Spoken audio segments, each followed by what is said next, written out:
Hello everyone, today I'll be reviewing this week's Lucky Wheel podium car, the Karin Previon, based on the Toyota Soarer and the Lexus SC, produced between 1991 to 2000. As you can see, it's a very attractive car. It cost $1.4 million with a trade price of 1.1. It can also be purchased on the Southern San Andres Super Autos website if you do not get a chance to win it. Of course, if you also catch this review after this week's event, uh, this review could still count in general. The customization is really good. There's a lot of options to go through, as you'll see in a bit. Some of them are reused from other vehicles, but it's not a big deal. It's still fitting. It also takes some cues and inspiration from the Supra from this generation.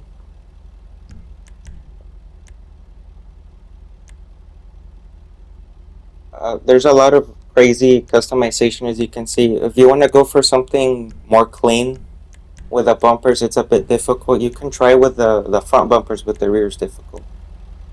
There's a lot to do with the engine model here. Of course, there's engine covers that go on top of this customization, the engine block, as you can see, which is on the next tab. So the covers basically cover up the block, so you can just choose either or. But there's quite a lot to go through if you're into the tuning type of stuff.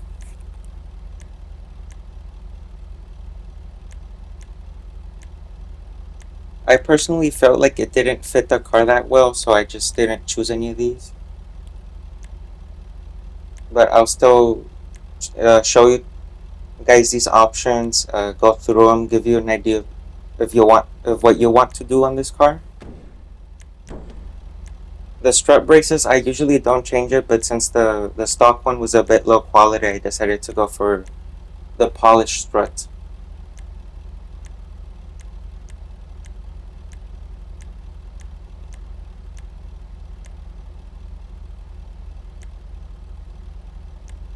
As you can see, it looks so much better.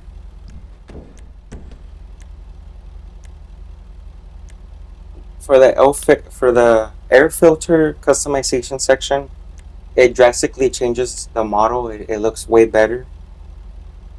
I'm sure you can get way closer to the real life Toyota Soarer or the Lexus SE.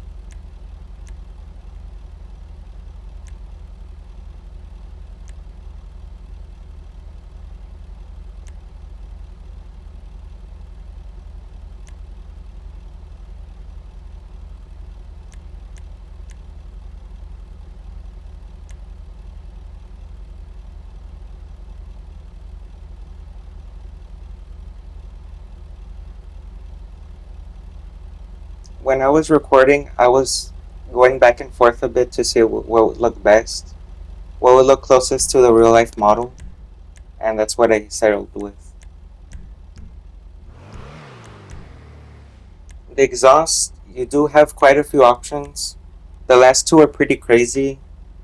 Only the street exhaust looks alright, in my opinion. But if you want to go for that Japanese tuner type of look, you can do that with this car. For the fenders, you could give it like a Soto wide body if that's your thing. Nothing too crazy, but it's still there regardless.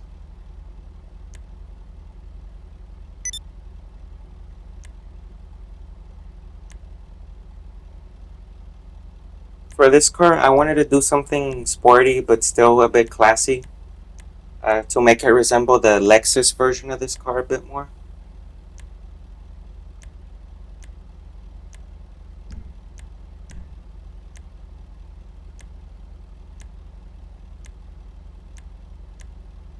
If you want to tint the headlights, then you can go ahead and do that too. The hood catches I do not recommend because it keeps the hood closed, like it's hard to open it once you install it, which is pretty strange, but it's alright.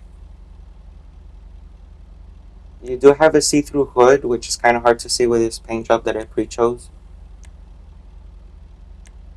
The rest of the hood options are pretty decent. You can really go for that look of this era, customization era or tuner era. For the interior, it's alright. It's decent. You still have enough, a fair enough amount of things to play with. But it is reused from other vehicles, as you can see. Uh, some of these options are not limited to this car.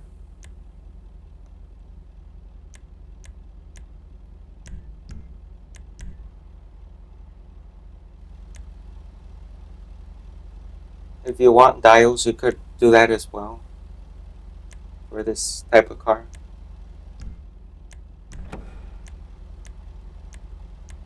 For the doors, of course, you've probably seen these on a few other cars, as well as the seats. Most of these customization options were introduced back in 2021 for the Tuners DLC, and I believe they were reused in a few other recent DLC vehicles.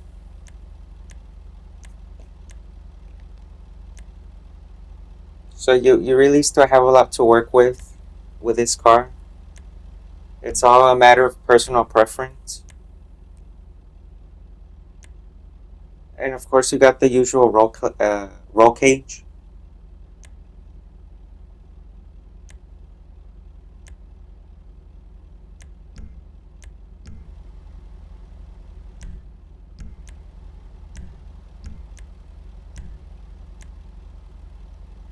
The liveries are pretty decent.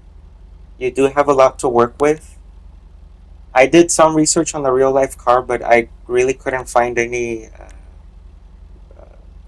race versions or anything that people would do aftermarket to this car with the liveries. I'm sure this is based off something in real life that I missed.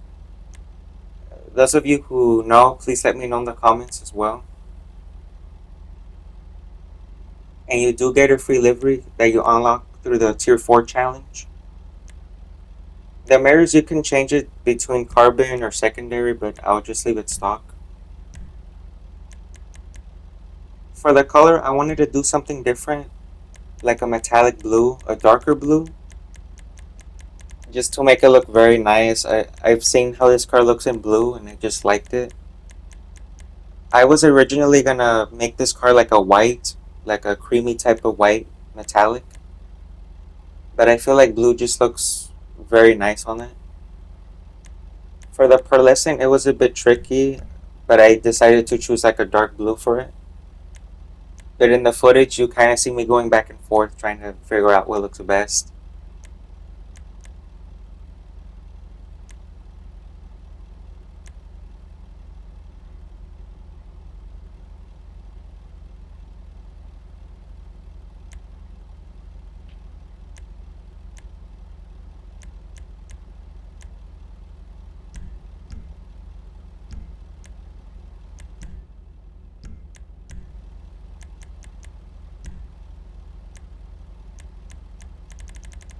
The secondary color affects the calibers, the brake calibers, and the door handle, strangely. For this, I decided to go for a silver. I didn't want to go for like a red or color match it. I feel like it would look a bit weird if the brakes were also like a blue. That wasn't really my style, to be honest with you. I just wanted to look a bit more stock. The interior is also changeable. I wanted to do like a cream color for this, but I feel like it didn't match the blue very well, so I just kept it black.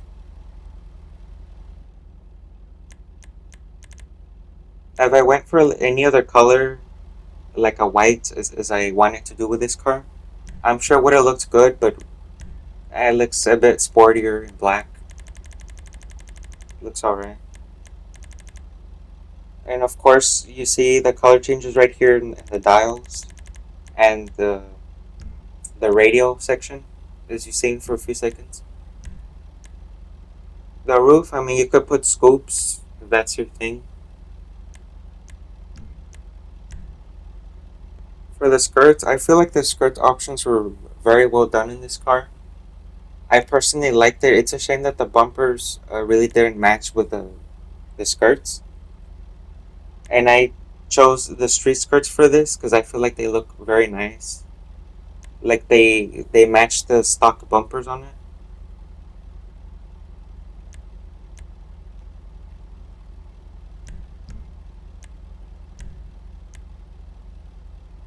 And of course, the front splitters are very out there, very crazy. You can do a track build or whatever.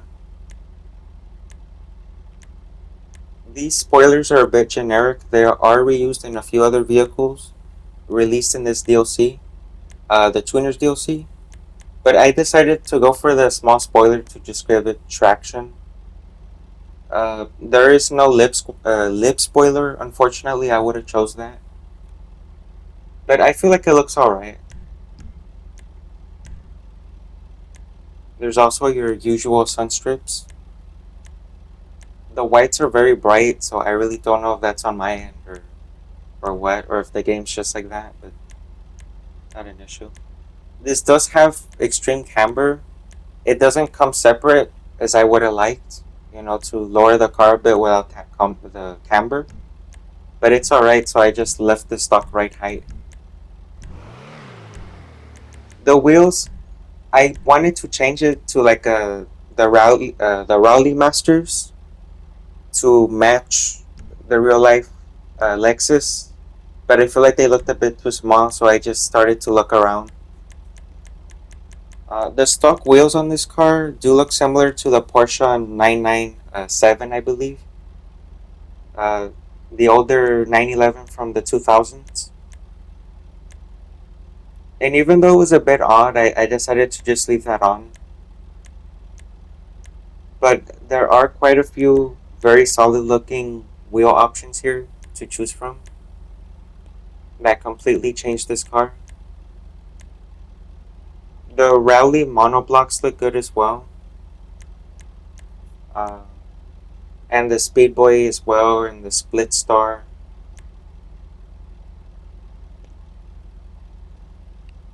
You could probably make a lot of builds with this car if you decide to buy more than one.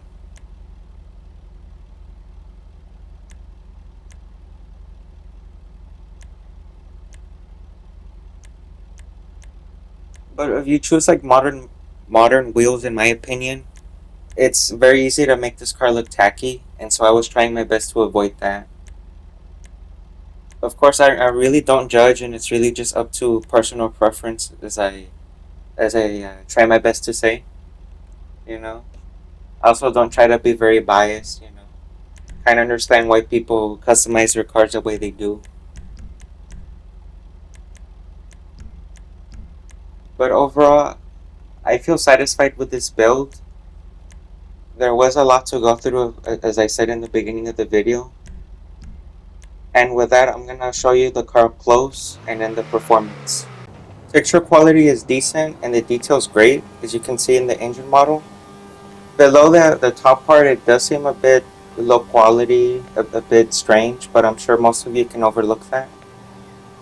The interior is reused in quite a few other Karin vehicles, including other Annis, coupes, and sports vehicles. There's really nothing much to see in the trunk, not many people look in there. The texture is acceptable as well. Even though there's really no light to show it off, or even the nice paint job itself of the car. I didn't really want to wait like 45 minutes for the sun to come back up in the game, so I just decided to start recording immediately. Speed and handling are both great. It handles tight corners very well. This is a really perfect choice for the Coupes class or any race options that you're doing. It's really good for free mode as well.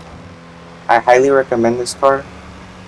Even though it's not many people's choice because they don't really know much about this car.